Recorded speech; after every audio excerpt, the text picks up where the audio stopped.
Good evening and welcome to Poland Daily. I'm Nicholas Richardson and this is the news. Germany's Christian Democrats have elected Armin Laschet as the party's chairman, aiming to unify their divided party behind a new leader who they hope can succeed Angela Merkel as chancellor when she steps down after federal elections in September. Laschet, the premier of the western state of North Rhine-Westphalia, Germany's most populous, won a runoff vote against Friedrich Merz, securing 521 votes against 466 for his arch-conservative rival, according to a ballot of 1,001 party delegates. Merkel, Europe's predominant politician and a consistent winner with German voters since taking office in 2005, has said she will not run for chancellor again. And since she stepped down as CDU leader in December 2018, the party has struggled to find a suitable successor. I am aware of the responsibility of this job, and I will give my all to walk together through this year to win the regional election in only a few short weeks, and make sure that we will win the next general elections and provide the Chancellor of Germany. Laschet, 59, presents himself as a Merkel continuity candidate, and she said last year that he had the tools to run for Chancellor, the closest she has come to endorsing anyone. Laschet said he would do everything he could to ensure that the CDU and its Bavarian sister party, the Christian Social Union, or CSU, could stick together throughout this year. By tradition, the CDU chairman is usually, though not always, Chancellor candidate for the CDU and CSU. Although the Conservative bloc is on course to win September's federal ballot, polls show Markus Söder, the CSU leader, is the Conservative most favoured by voters. Merkel was succeeded in 2018 as party leader by her protégé, Annegret Kramp-Karrenbauer, who struggled in the role and said last year that she would step down. Kremlin critic Alexei Navalny has announced that he plans to fly back to Russia for the first time since he was poisoned in August on Sunday the 17th of January, despite the risk of being jailed on his return from Germany. The decision signals his intention to continue his political struggle against Vladimir Putin and creates a dilemma for the authorities on how to deal with the Russian president's most prominent critics. Navalny, who has been receiving treatment in Germany, accuses Putin of ordering his poisoning with the deadly nerve agent Novichok, and some supporters had urged him to stay abroad for his own safety. Navalny says he had almost fully recovered his health and that he was unfazed by the risks his return may pose. Coming to Germany was not my choice. It is a cool country, but I am here not of my own free will. I am here because they tried to kill me. Those people who now have a grudge against me because they did not manage to kill me. And I survived. And now they are threatening to put me in jail. Authorities have opened 2 criminal cases against Navalny, both of which he says are politically motivated. His return poses a conundrum for the Kremlin: jail him and risk protests, punitive Western action and turning him into a political martyr, or do nothing and risk looking weak. Every Russian citizen is free to return to their country. And of course, there can be no restrictions in this regard for anyone. Navalny's videos accusing the government officials of corruption are widely watched, but opinion polls show Putin is much more popular. Though last month, by a private pollster, found half of Russians believe Navalny had not been poisoned, or that his poisoning was stage-managed by Western intelligence services. Dutch Prime Minister Mark Rutte has met King Willem Alexander to offer his government's resignation.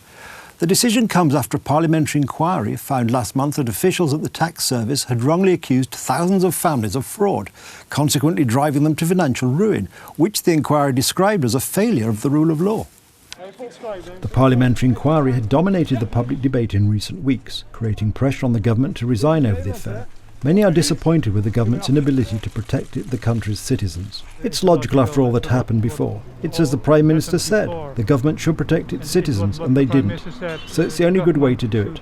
The Cabinet will remain in place for now in a caretaker capacity to manage the coronavirus crisis, as the country is in the midst of the toughest lockdown of the COVID-19 pandemic. Only one minister, Economy Minister Erik Wiebes, said he would not be part of an acting government. What has happened over the past 15 years to many parents who were entitled to childcare subsidies is extremely serious. The rule of law has failed, and this is indeed unprecedented. I myself have been struggling with this for quite some time, more than I realised at the beginning, and more than I admitted at the beginning, and I actually have a hard time getting it off my chest. It has got to me. I'm glad we are taking firm action to help the parents and make sure it doesn't happen again. Rutte, in power since 2010, has been on course for a 4th term, with his party projected to take just under 30% of the vote, more than twice that seen going to the second-placed PVV, the anti-Islamism party of Geert Wilders. The next election is scheduled for March the 17th. Rutte was instrumental in urging the European Commission to take further action against Poland for perceived threats to the rule of law.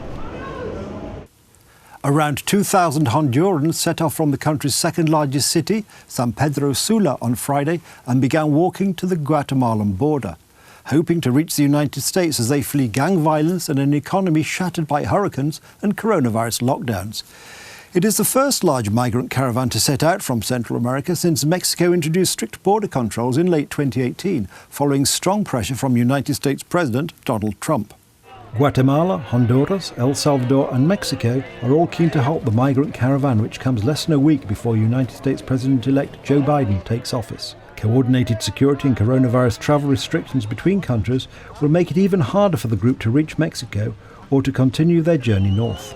While Biden has promised a more liberal approach to migration, in a departure from outgoing President Donald Trump's anti-immigrant policies, the countries on the migration route are expected to maintain their own security measures to limit irregular flows reaching the United States border. Many of the migrants say that they had to take the decision to leave because of lockdown measures disrupting the job market.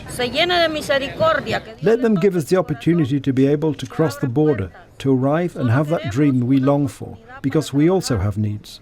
Just as the people in the USA are human beings and have needs, we also have needs.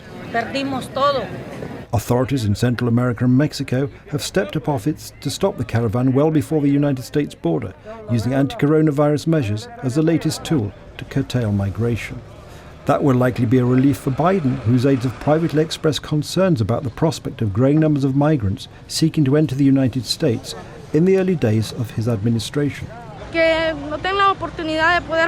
We pray that Joe Biden will be filled with mercy, that God will touch his heart, and that there will be doors. We just want a chance to work. We are defeated. We have nothing.